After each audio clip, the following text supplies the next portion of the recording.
The question is, if you took an Uber flying car, how long would it take to drive to the sun? Why, that's it! Sure! Look! It's a big W, I tell you! It's a big W!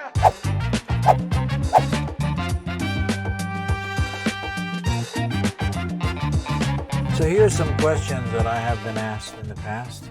If you were immortal and you could walk in space, how long would it take to walk to the sun?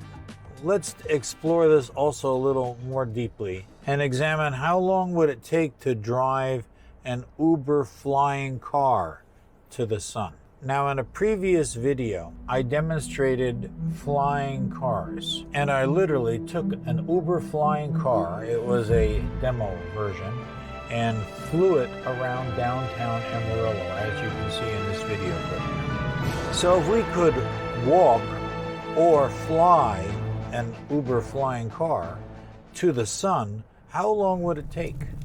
So with a little math, you can discover that to walk 3 miles an hour for 93 million miles, it would take 93 million times 20 minutes. That's assuming you're walking 24 hours a day, 365 days a year. But you probably won't walk 24 hours, 7 days a week.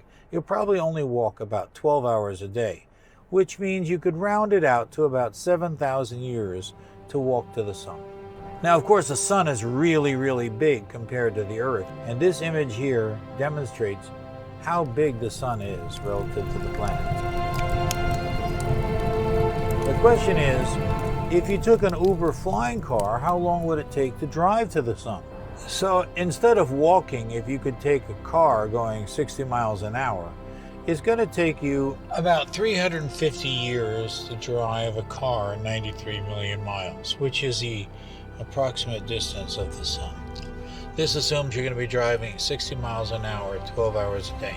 It also assumes that the Earth is not orbiting the sun, it's just 93 million miles. It goes a little thing called orbital mechanics. As soon as you leave Earth, headed towards the sun, you're also going 67,000 miles an hour sideways along with the Earth. Presumably, you're going to have a camper with your family on board, and it's going to be your great-great-grandchildren that will arrive there 350 years later at the sun.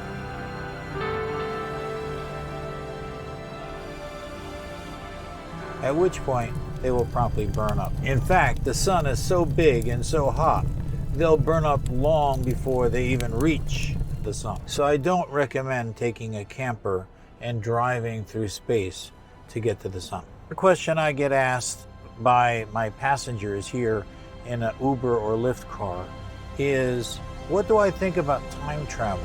And why do I think that about time travel? Now, I don't know why my passengers are asking me about time travel. It could be because I met a time traveler right here in this car, and you can see a video clip of that right here. Don't tell me that you're one of those computer-generated clones. No, I'm not a clone. I'm you from the future. You mean you're me from the future? Yeah, I'm 10 minutes in the future. I'm you 10 minutes from now. And there's a link to my time travel video right here, right there. Check it out.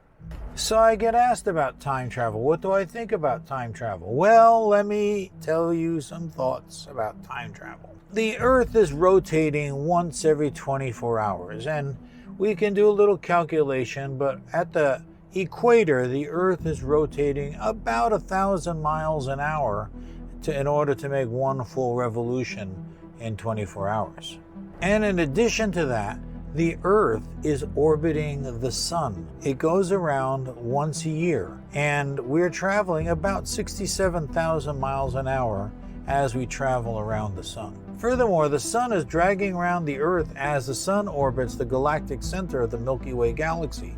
And right here you can see this is the speed that the Earth is traveling with the sun as we go around the center of the Milky Way galaxy. And to make things even more interesting, the Milky Way galaxy is moving towards the Andromeda galaxy. Now you can see the Andromeda galaxy with a naked eye, and it's actually a bigger galaxy than the Milky Way galaxy in which we live. And these two galaxies are moving towards each other and eventually will collide.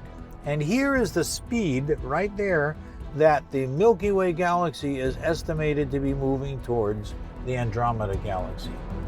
So you can see we're not sitting still at all. It may appear that I'm sitting peacefully right here in this car talking to you, but actually we are moving tens of thousands of miles an hour right now through space. And it looks like this image. So my idea is if you got into a time machine and went 10 minutes into the past or the future, then you'd wind up in outer space because the Earth would be gone. The Earth had just moved on tens of thousands of miles away just within that 10 minutes of time travel. So you're going to get in your time machine and you're going to push the button and boom, you're in outer space in a vacuum and you're going to suffocate. You're going to die a horrible death with no spacesuit. So you better bring along a spacesuit if you get in that time machine, or at least make sure the time machine is airtight. You might consider attaching some rockets so that you can get back to Earth when you find yourself in space after your time travel expedition. When I met myself 10 minutes in the future, I didn't have to go into a time machine to get here. And that's why I wasn't flung into outer space. I simply waited 10 minutes and then got in the car and met myself. So another question that I get asked as I drive around for Uber and Lyft with passengers in the car is, do I believe in aliens, and why haven't we met any aliens? To explain that, we have to look at the big picture. Scientists now estimate the Milky Way galaxy to be about 150 to 200,000 light years across. Now, back in 1901, Marconi invented wireless telegraph and demonstrated wireless telegraph across the Atlantic Ocean. This was the first time in human history where electromagnetic waves, radio waves, were deliberately emitted by humans. Since then, our radio waves have been shooting out into space at the speed of light. We detonated a couple of nuclear bombs in Japan at the end of World War II. That sent out tremendous radio waves into outer space. We also invented radio shows and TV shows and the internet, and all of these things are going out at the speed of light from planet Earth out into the Milky Way galaxy. So let's look at how far have our radio waves been traveling in the last 120 years since the beginning of wireless telegraph. So here's an image which shows the Milky Way galaxy and how far our radio waves have traveled in the last 120 years. And as you can see, our radio waves have hardly made a dent in the Milky Way galaxy. This is why the aliens have not heard from us, and why we will probably never hear from the aliens. Suppose an alien civilization exists right now on the other side of the Milky Way. Well, it'll be 100,000 years before their radio waves reach Earth, and we hear them and say, hey, we hear you, we got you, and we send a signal back. Take another 100,000 years for our signal to reach the aliens.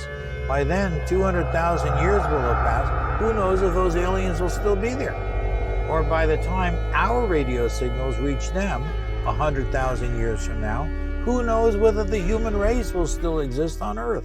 This is why I don't think we've heard of aliens. Now, you can talk about this to your passengers if you want, but don't talk about politics, don't talk about COVID vaccines, don't talk about any of that, because it's such a political issue, unfortunately, that it's a hot topic. Don't talk politics, don't talk about COVID if you can avoid it.